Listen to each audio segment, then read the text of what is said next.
really ought to be done today, but by 2 weeks from now, because next week Brother Mark's going to be teaching 2 classes. So. Okay.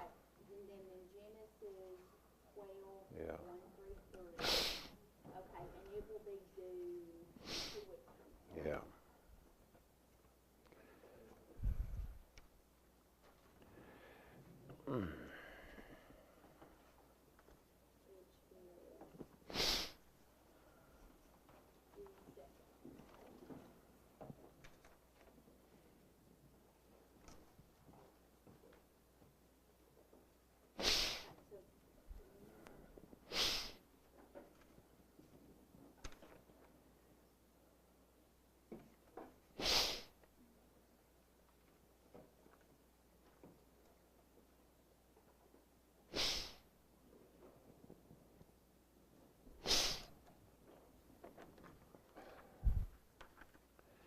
I promise to do better on the time, folks. Just, if I don't, just throw something at me. Just throw something. And on your memory verse there, just each area that you have, just mark one minus 1. And okay. And no, just you got 100. Okay.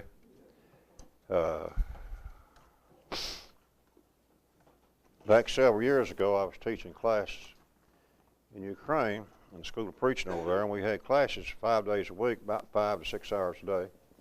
Weather cold, no heat in the building, and I had tests every morning, every day we had tests. And so just think how lucky you are right here. I mean, every day, and oh.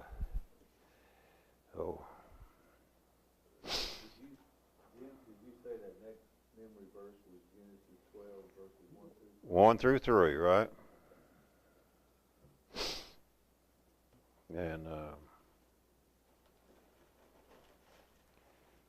And so the way they're accustomed to doing that is we take the test, and everybody would change papers, and we would grade the test. So I went there one day, and my translator was a brother by the name of Andre Umanets. Andre, he was a unique fellow. And so we took the test one morning, and I said, today, instead of changing, we're just going to let everybody grade their own test. Andre looked at me, he said, that won't work.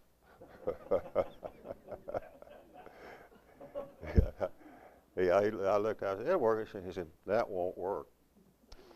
So anyhow, we graded tests. I told Andre, I said, their grades will be lower today than ordinarily. And sure enough, when we graded the tests, the grades were lower than they graded themselves harder than they did their neighbors. But that won't work.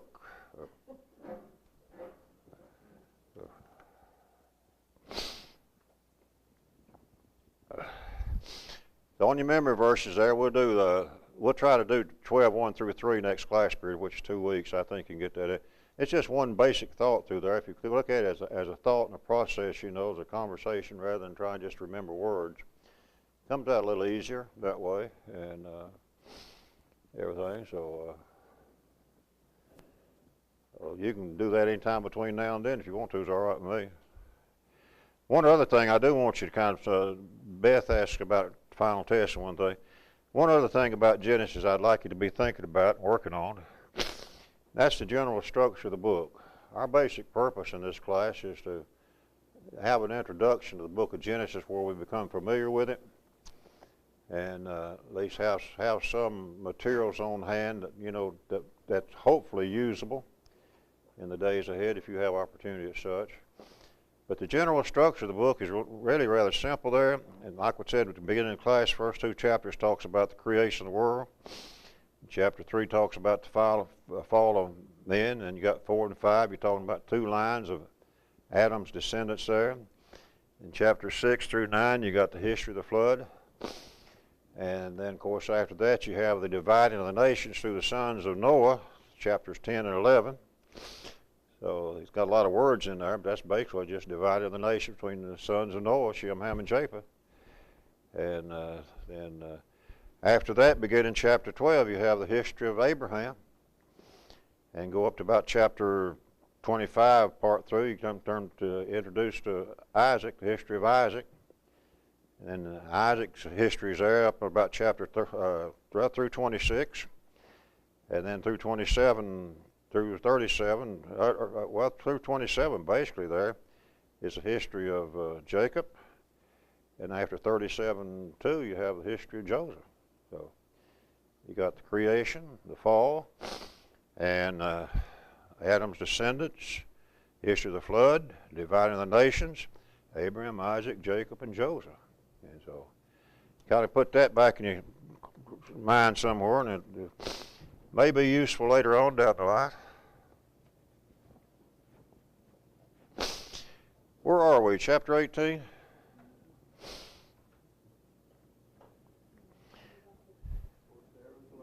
Huh? Sarah was laughing. Sarah was laughing.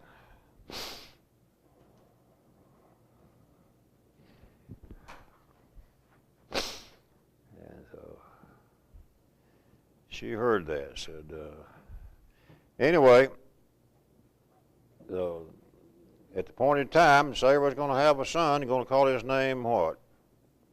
Isaac. Okay. And so Abraham is going to travel with these three, going to travel with them away. Then this Lord decides, you know, whether or not he should tell Abraham what he plans to do relative to Sodom and to do justice and judgment. That's the way of the Lord, verse 19, is justice and judgment. And so, because, verse 20, because of the cry of Sodom and Gomorrah is great, and because their sin is very grievous. And there, he said, I'm going to go down and see whether they have done altogether according to the cry of it, and which has come unto me, and if not, I will know. Always kind of interesting to me. You know, God is omniscient, so he knows everything. I suspect he probably, and probably for the benefit of others other than himself, that he would make that known in the process. So they're going towards Sodom. Abraham stood before the Lord. Abraham drew near and said, and there, so he says, he asks a question. He says, will they destroy the righteous with the wicked? God is a God of judgment and justice, and God, will you destroy the righteous with the wicked? That's assuming, of course, there's some righteous down there. And so, what about if there's 50 righteous persons in that city? Will you spare the city?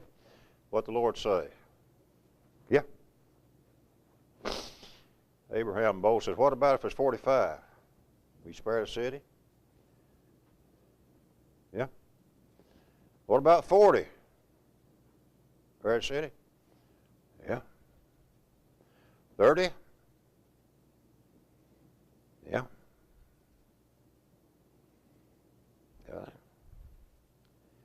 And he keeps on going down the line, doesn't it? What about, let's see, where were we down there? What about verse 39, 30? He said, what about 20, verse 31? He said, I'll not destroy it for 20's sake. And the Lord, and Abraham said, Lord, let not the Lord be angry, and I will speak yet but once more. Peradventure 10 shall be found there. What did the Lord say about that? I won't destroy it for 10. Abraham run out of numbers, didn't he? Run out of numbers. So as soon as he had left communion with Abraham, and Abraham returned back to his place, two angels came to Sodom. Chapter 19, God's judgment upon these wicked cities of Sodom and Gomorrah. Of course, Sodom is the word we get our word sodomy from.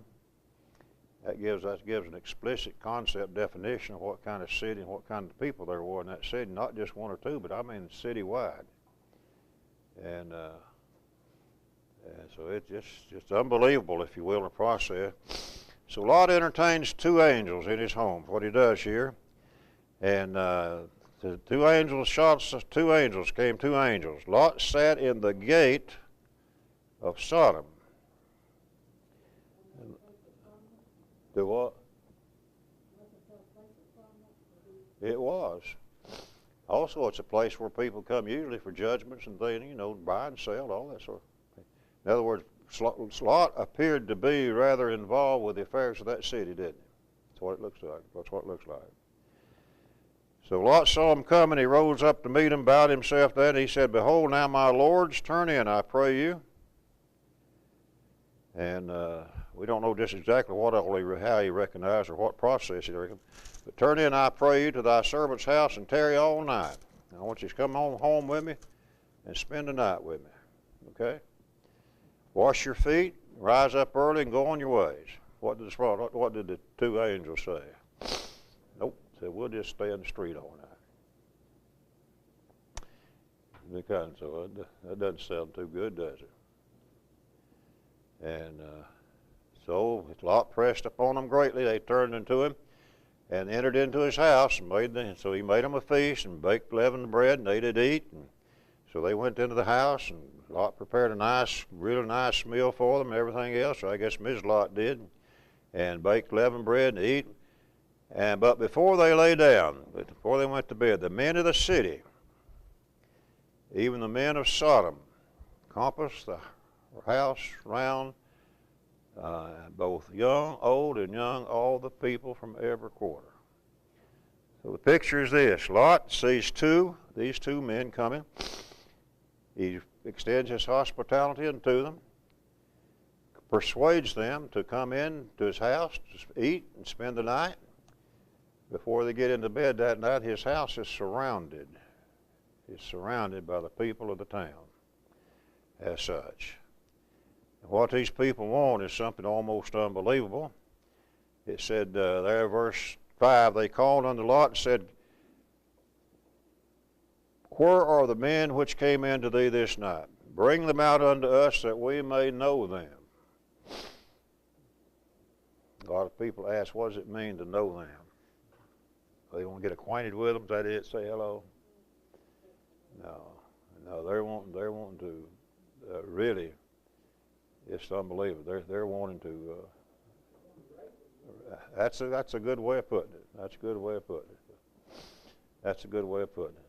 And, Sir? It wasn't consensual. No. Well, Lot goes out the door, shuts the door after him. Men still inside. He said, "Do not so wickedly." So that gives specific reference as to what they intended. He says, here's something that's almost unbelievable. Lot says, "I have 2 daughters, which have not known men. Let me bring them out unto you, and do you to them as is good in your eyes." Do what, Carmen? He had no respect for his daughters as such. Some have questioned, why in the world would Lot do that as such? Some have said, well, he figured that they probably, since their appetites in other directions, they probably wouldn't bother the girls, that sort of thing.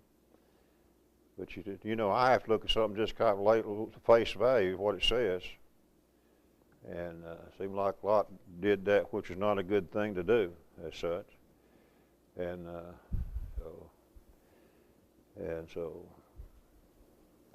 but on these men do nothing, for they came under my roof, under the shadow of my roof. And so the men said, "Stand back." They said again, "This one fellow came in to sojourn, and he will needs be judge. And now we will deal worse with thee and with them." And they pressed sore upon the man, even Lot, and came near to break the door. So it seems like they were saying that they came in the process and they thought these men, come in maybe to judge. Well, that may not be a bad thought in the process, because these men come in, they already knew what the situation was. And you would think usually speaking, when someone is doing something very evil, they're not too inclined to want somebody else to come around who knows that they're doing evil, do they? As a rule. So. Men put forth their hand, pulled Lot into the house of them. The two in the house which reached out and got Lot, pulled him into the house, shut the doors, and it says, what did they do to the men outside, verse 11? Smote them with blindness. put them in their place in a big hurry. So smote them with blindness, and there, so both the small and the great, they wearied themselves to find the door. And the men said unto Lot, Hast thou here any besides? The men in the house said to Lot, Son-in-law, and the daughters, and sons, and thy daughters, and whatsoever thou hast in the city, bring them out of this place, for we will destroy this place, because the city of them is waxen great before the face of the Lord, and the Lord hath sent us to destroy it. Lord, Lot went and talked to his sons-in-laws. What'd they think about it? Huh? Yeah.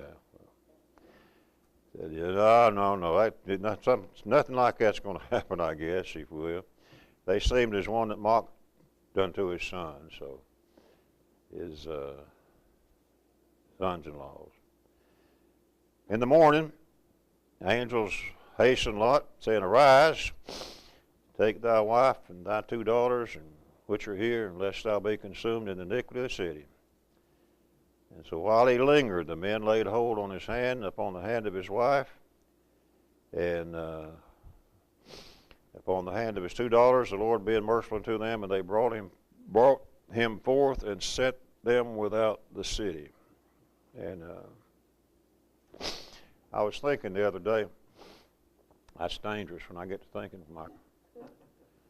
And I thought about, when God told Abraham to get thee out of Haran. And so he's telling Lot here to get out, didn't he? And so sometimes when the Lord said get out, the best thing to do is what? I said, well, you could probably work through the Bible and you can find several instances where the Lord tells people to get out. Might make a pretty good lesson sometimes, so I don't know. And so, get out. So, well, and verse 17, when they had brought them forth abroad, he said, Escape for thy life, look not behind thee, neither stay thou in all the plain. Escape to the mountains, lest thou be consumed. And he said unto them, Oh, not so, my Lord. Kind of interesting. Lot says to these men, he says, I'm your servant. I found grace in your sight, and thou hast magnified thy mercy. And I cannot escape to the mountains, lest some evil take me and I die. Not going to be too long. Lot's going to choose to go to the mountain anyway, isn't he? That's the way it is. So,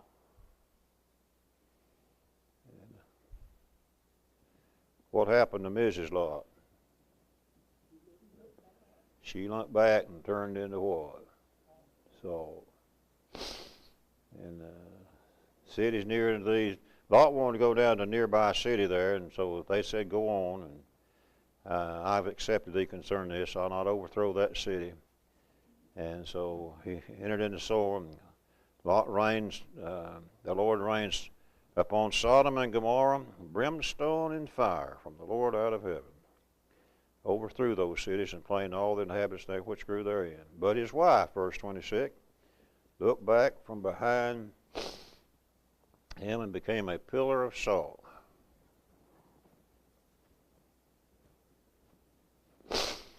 I believe, if somebody look it up, in Luke 17:32, doesn't it say, remember Lot's wife? Huh? Reminded me of that. I remember Amber and Josh, I was preaching down at Lafayette one time.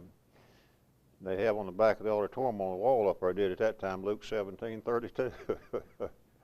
How's your dad doing, by the way? Is he home? Well, that's good. That's good.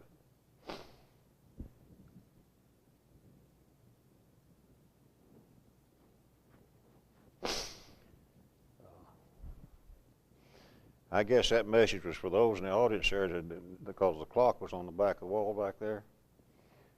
And so Luke 17:32 says, don't look back. I don't know if they still have that down there or not.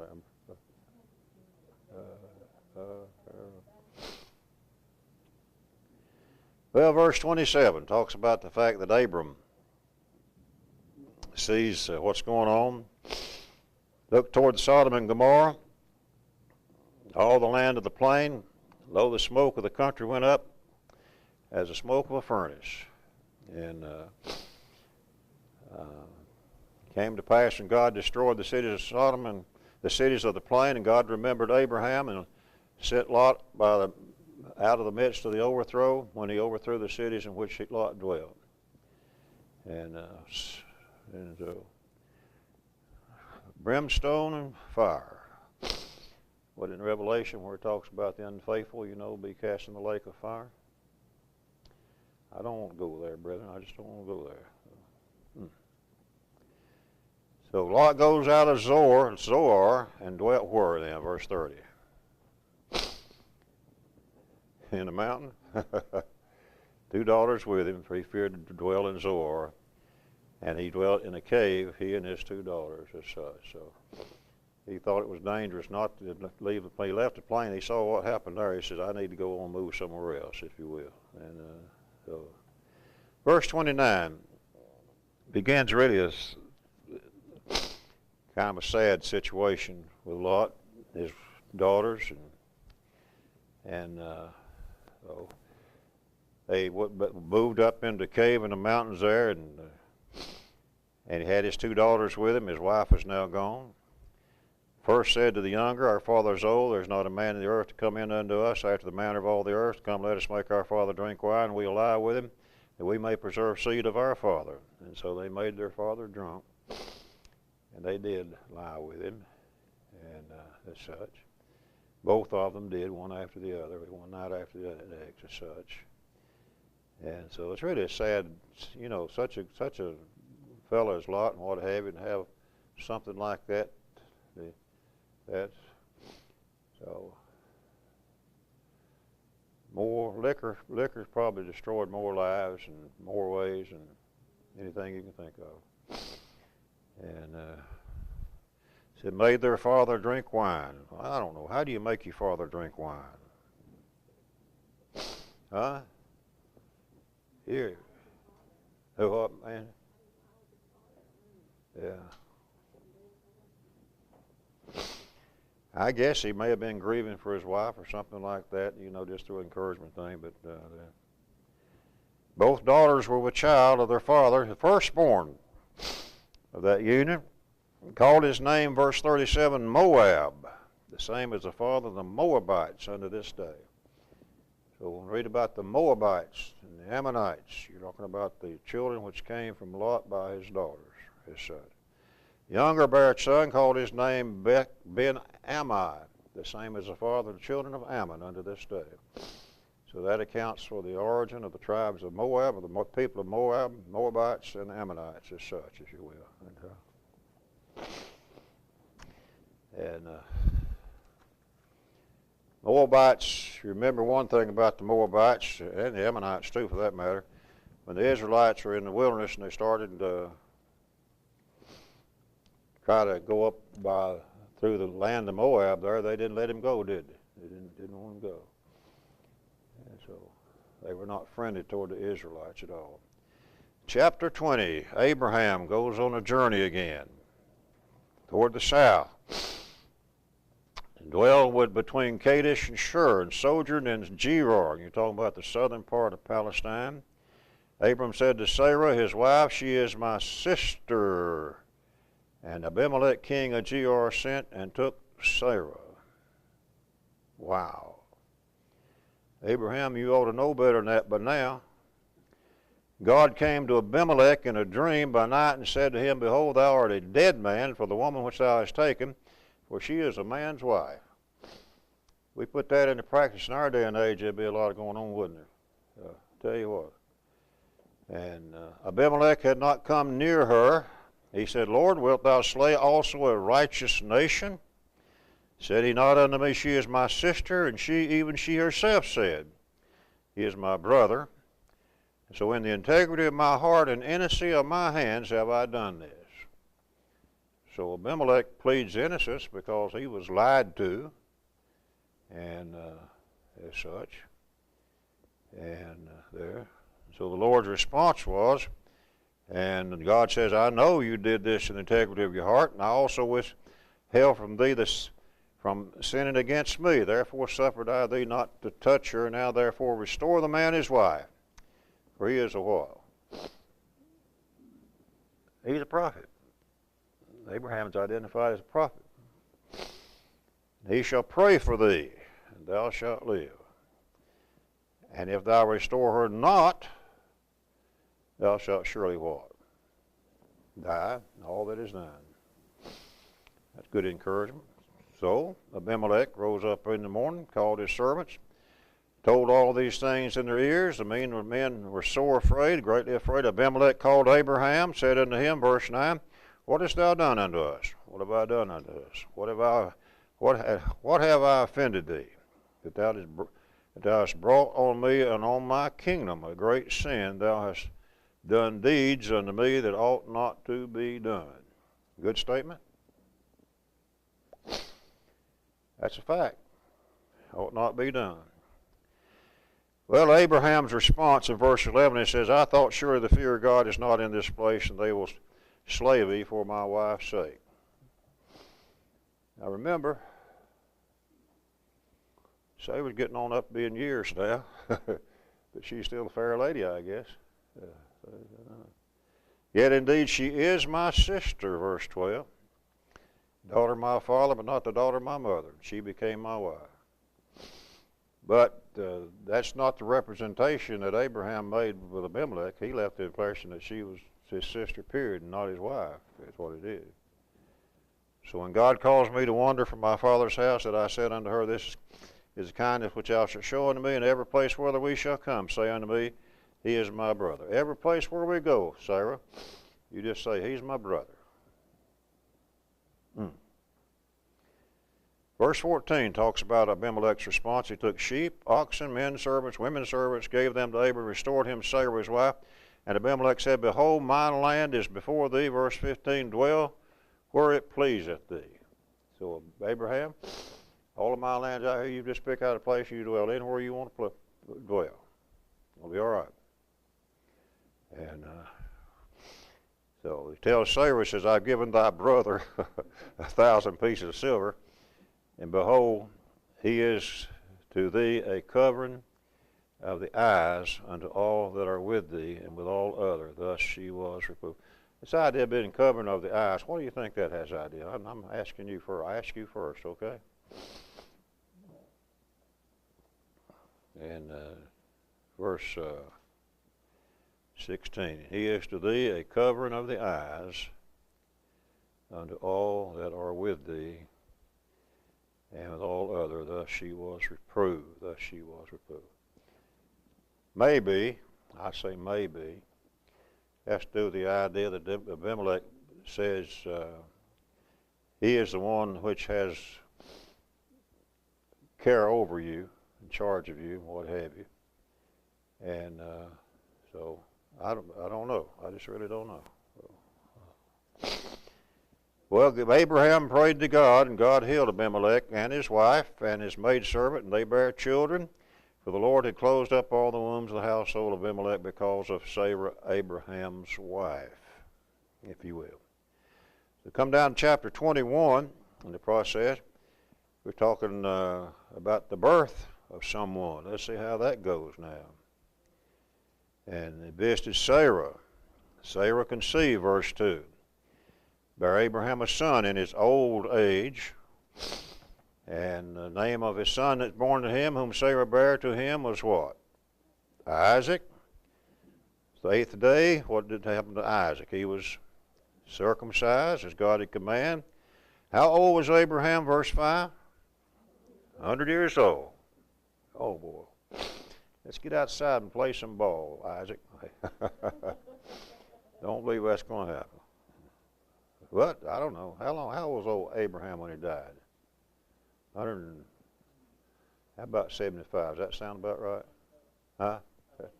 Okay, Mike, I think that's about right, yeah. And God hath made me to laugh. Abraham said, God hath made me to laugh so that all here will laugh with me. And I guess they would. Hey, did you hear Sarah had a son? 90 years old? 90 years old. Oh, boy. Old age. The child grew, verse 8, was weaned. Abraham made a great feast the same day that Isaac was weaned. Sarah saw the son of Hagar. Sarah saw the son of Hagar. And there, the Egyptian, which she had born unto Abraham, mock him. And she said to Abraham, cast out this bondwoman and her son, for the son of this bondwoman shall not be heir with my son, even with Isaac. And the thing was very grievous in Abraham's sight because of his son. Sarah did have an attitude at times, didn't she? So she did. Abraham, I want you to get this woman out of here, and her son. He's not going to be heir with my son, Isaac. So I don't know. Well, the thing was grievous in Abraham's sight. I suspect, don't have any words, I suspect Abraham probably had a pretty good affiliation with Ishmael, don't you? And grown a pretty good attachment to him. So anyway, Abraham prayed unto God. God healed Abimelech there, and then he goes on down. Isaac is born, and very grievous. God said to Abraham, verse 12, let it not be grievous in thy sight because of the lad, because of thy bondwoman, and all that Sarah has said unto thee, hearken unto her voice. For in Isaac shall thy seed be called. God tells Abraham, said, don't worry about what Sarah said to Hagar and her son. Said, you do what she says. And Abraham rises up in the morning, took bread, bottle of water, gave it unto Hagar, put it in her shoulder, and the child sent her away, and she departed, wandered in the wilderness of Beersheba. Verse 14. Water was spent. She cast the child under one of the shrubs. And she went and sat down over against a good way off, as it were a bow shot. For she said, let me not see the death of the child. And she sat over against him and lifted up her voice and wept. Now we said earlier, according to the general calculations there, that Ishmael, seemed like you're talking about a young child here. He was a teenager. So I don't know. God heard the voice of the lad, verse 17. The angel of God called to Hagar out of the heaven. He said, what aileth thee, Hagar? Verse 17. Fear not, for God hath heard the voice of the lad where he is. Arise, lift up the lad and hold him in thine hand, and I will make him a great nation. So God opened her eyes, and she saw a well of water. She went and filled the bottle of water and gave the lad drink. God was with the lad, and he grew, and he dwelt in the wilderness and became an archer. Dwelt in the wilderness of Paran. Paran's in the lower part of south of Judea. Mother took him, the wife lived. And the Israelites were wandering in the wilderness when they came out from Sinai. They went up through the area of Paran down there. And great things going on. So Abraham and Abimelech now are going to make a covenant here. It says in verse 22, Abimelech and Phicol, the chief captain, said, God is with thee in all that thou doest. So Abimelech recognized that. Swear unto me here that by God, that thou wilt not deal falsely with me, nor with my son, nor with my son's son, but according to the kindness that I have done unto thee, thou shalt do unto me, and to the land wherein thou hast sojourned. So Abimelech says, Abraham said, I've been good to you. And he recognized that God had been with Abraham. And so he asked blessings back in turn. So Abraham said, I will swear.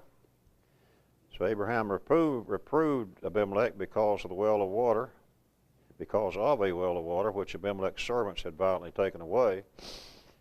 That's not the same well that Ishmael had, though. So Abimelech said, I know not what thou hast done this thing, neither didst thou tell me, neither you heard of I, but today. So here's what Abraham did, verse 27. Took sheep and oxen, gave them to Abimelech. Both of them made a covenant. Abraham set 7 ewe lambs of the flock by themselves. And Abimelech said unto Abraham, what mean these 7 ewe lambs, which thou hast set by themselves? And he said, these 7 are lambs which thou shalt take of my hand, that they may be a witness unto me that I have digged this well. So this well was taken from me. This shows that this well one which I digged, he said, I dug it. Wherefore he called the place Beersheba, because there they swore. So they made this covenant, verse 32, in Beersheba. Then Abimelech rose up. Abimelech and Phicol, the chief captain, they returned unto the land of the Philistines. And so, great covenant made there between those people in that day and age too. So,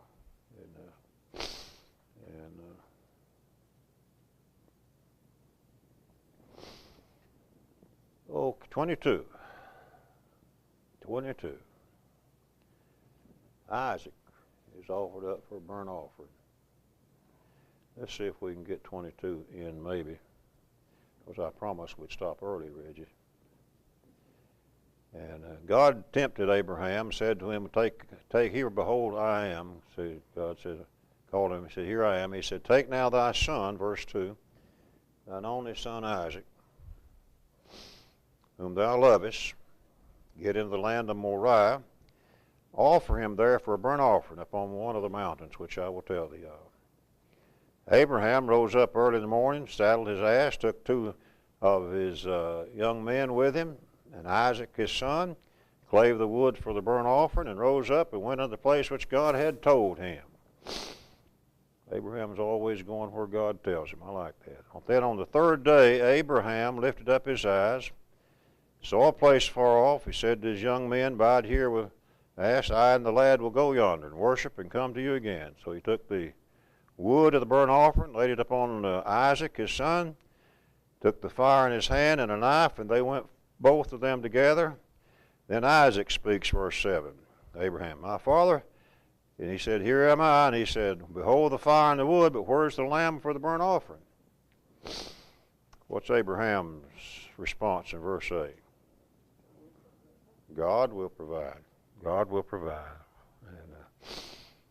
And so, oh.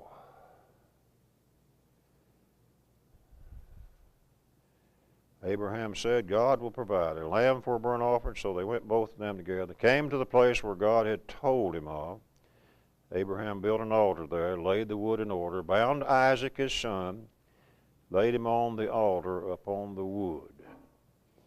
That's quite a picture, if you think about it in your mind, of Abraham taking his son Isaac, binding him up.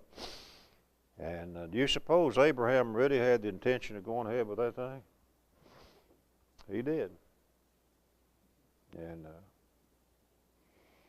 but Abraham knew that God had made a promise to Abraham through Isaac. And having made that promise, that it's going to be necessary for Isaac to do what? Be alive, isn't it? Going to be alive. So, and Abraham tells the angel, so he said, lay not thine hand upon the lad, neither do thou. And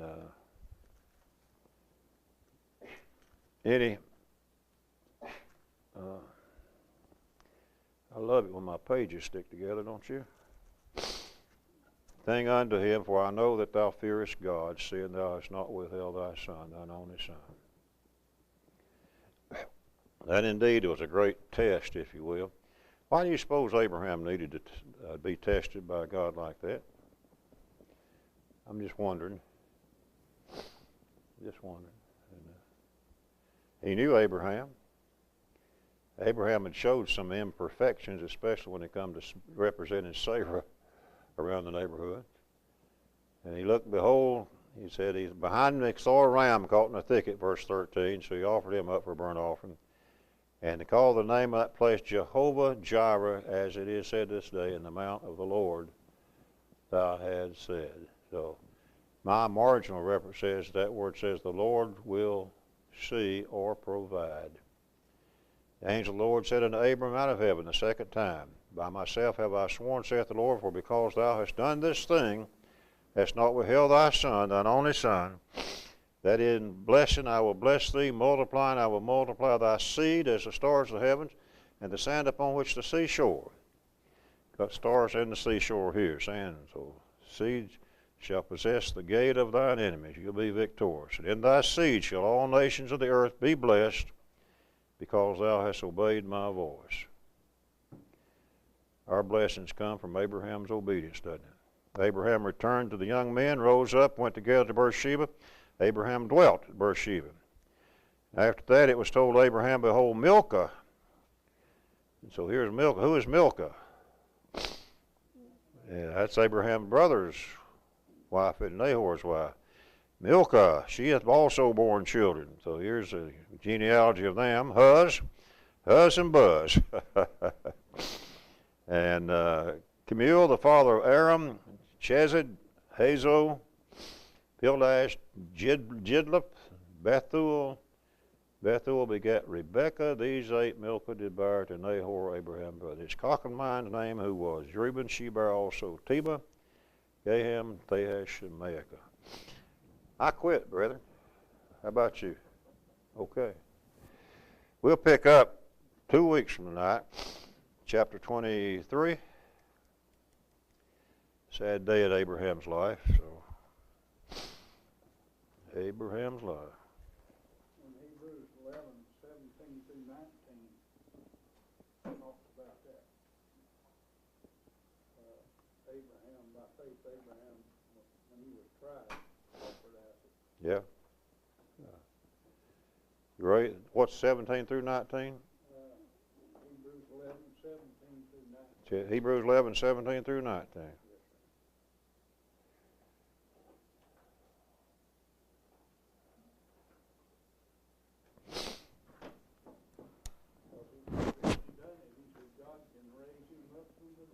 Yeah. That's amazing. That really is amazing.